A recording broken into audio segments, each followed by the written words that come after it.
দ্বিতীয় সামুয়েল গ্রন্থ থেকে পাঠ 7 অধ্যায়, 8 অধ্যায় এবং 9 অধ্যায়।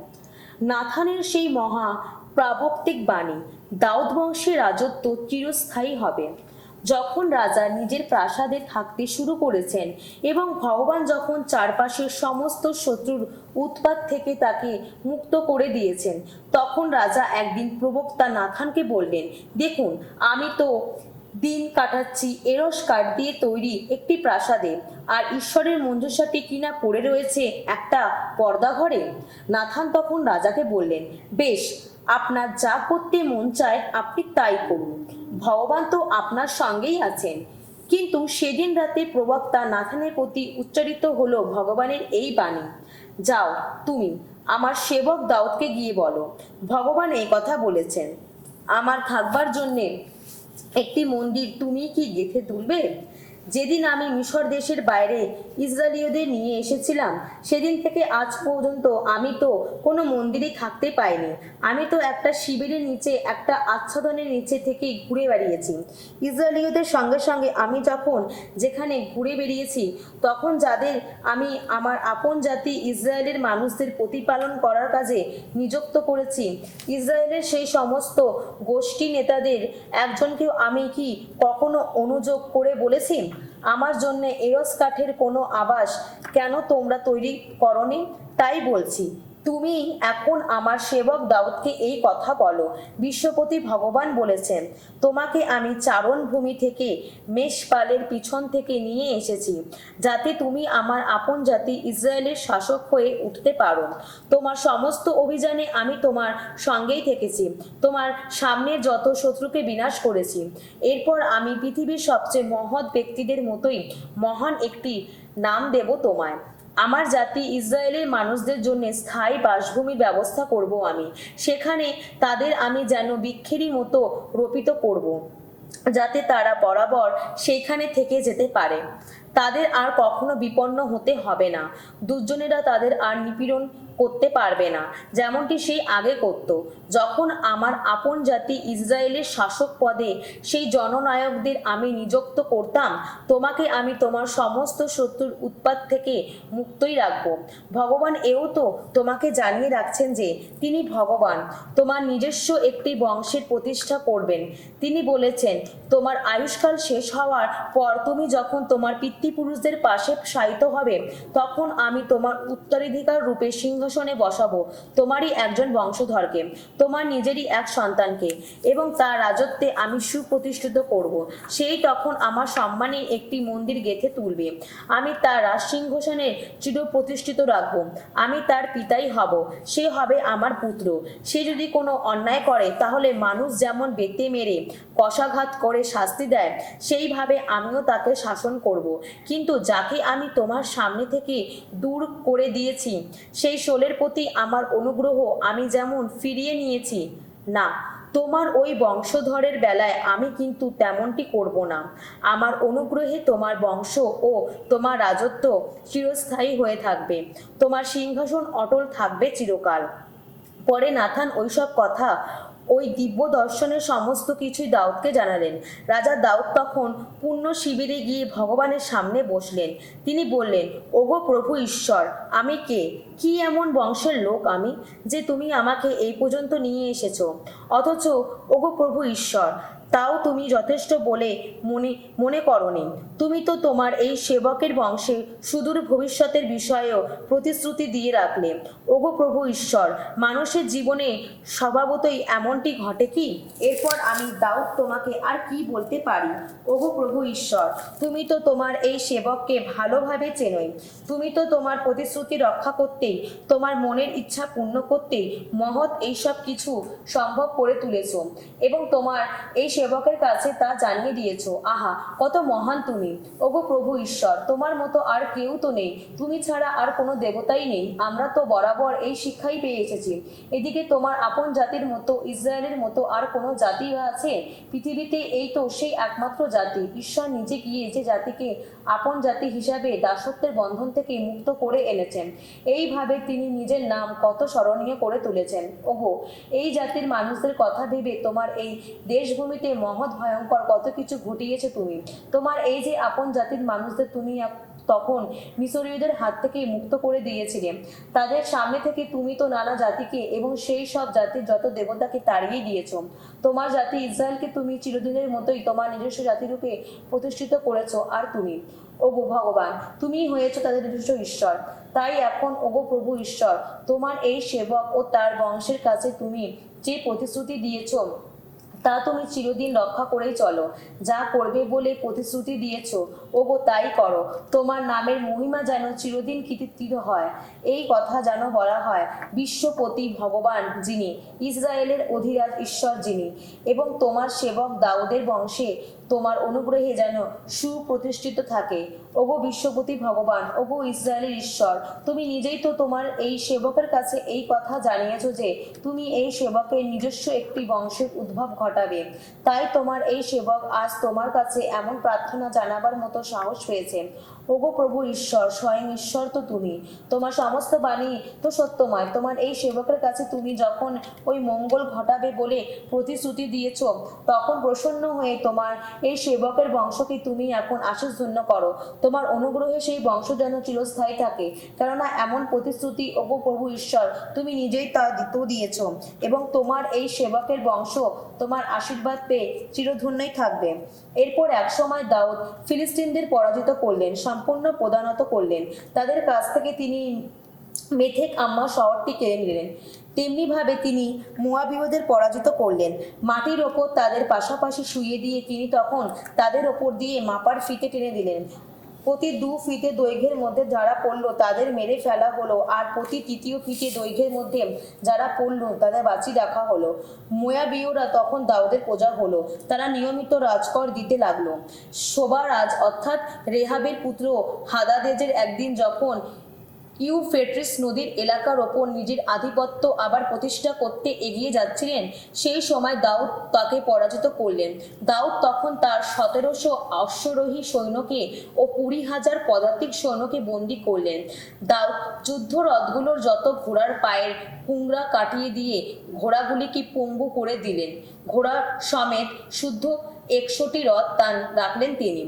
দামাস্কাসের আরামীয়রা শোবারাজ হাদাদেজরকে সাহায্য করতে এগিয়ে এলো, কিন্তু দাউদ তখন 22,000 আরামীয়কে মেরে ফেললেন।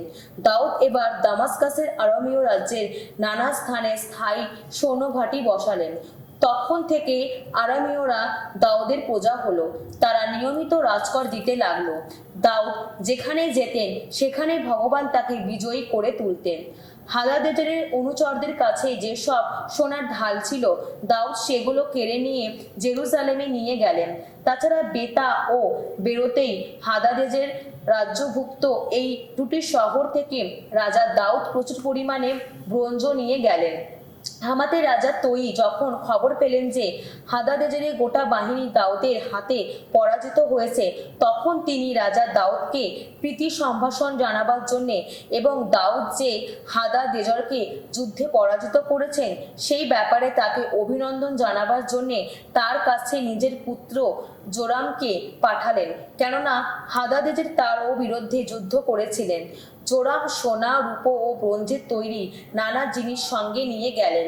ওই সব কিছু রাজা দাউদ ভগবানের কাছে নিবেদন করলেন, যেমনটি তিনি আগে বশীভূত যত বিজাতীয়দের কাছ থেকে কেড়ে নেওয়া সমস্ত সোনা ও রূপো নিবেদন করেছিলেন। ওই সব বিজাতীয় হলো আরাম, মোয়াব ও আম্মন নামের লোকেরা, ফিলিস্তিনরা ও আমলেকীয়রা। দাউদ শোবারাজ অর্থাৎ রেহাবের পুত্র হাদাদেজরের কাছ থেকে লুট করে নেওয়া সব কিছুই নিবেদন করেছিলেন। ফেরার পথে দাউদ লবণ উপত্যকায় 18,000 এদোমীয়র এক বাহিনীকে পরাজিত করলেন। এইভাবে তার খ্যাতি আরো ছড়িয়ে পড়ল।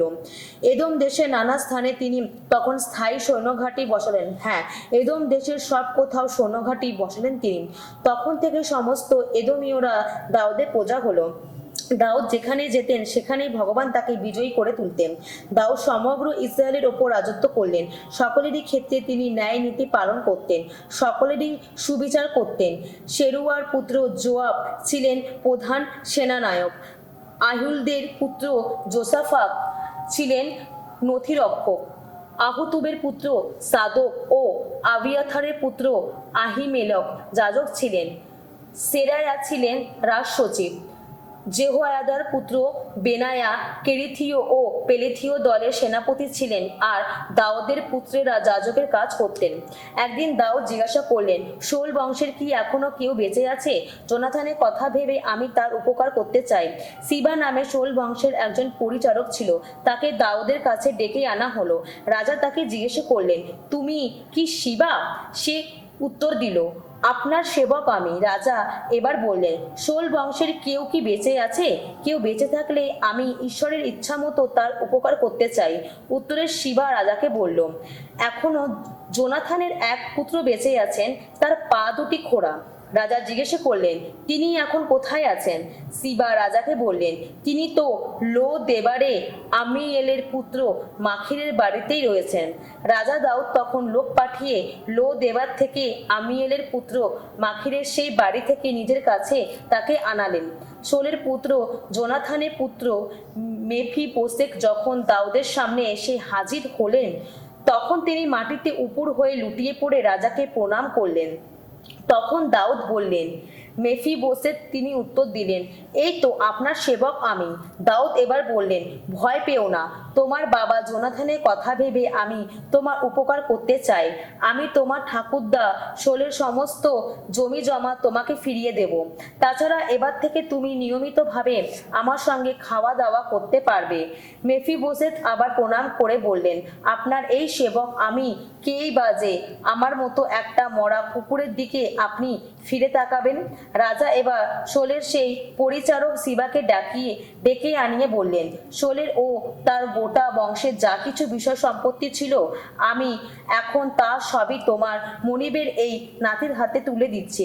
এখন থেকে তুমি ও তোমার ছেলেরা এবং তোমার দাস দাসীরা সবাই তার জমি চাষের কাজ করবে।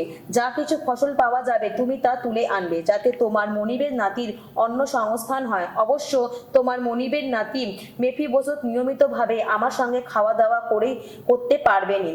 ওই সিবার তো 15 জন পুত্র ও 20 জন কীটদাস ছিল। উত্তরে সিবা রাজাকে বলল, প্রভু মহারাজ, আপনি যা কিছু করার আদেশ দিয়েছেন, আপনার এই সেবক আমি তার সবই করব। তাই এরপর থেকে মেফিবোশেত দাউদের সঙ্গে খাওয়া দাওয়া করতে লাগলেন যেন তিনি রাজার পুত্রদেরই একজন। মেফিবোশেতের মিখা নামে কম বয়সী এক পুত্র ছিল। সিবার ঘরের সবাই মেফিবোশেতের জন্যই কাজ করত। মেফিবোশেত অবশ্য জেরুসালেমে দিন কাটাতেন, তাকে তো রাজার সঙ্গে খাওয়া দাওয়া করতে হতো। তিনি 2 পায়ে খোঁড়া ছিলেন।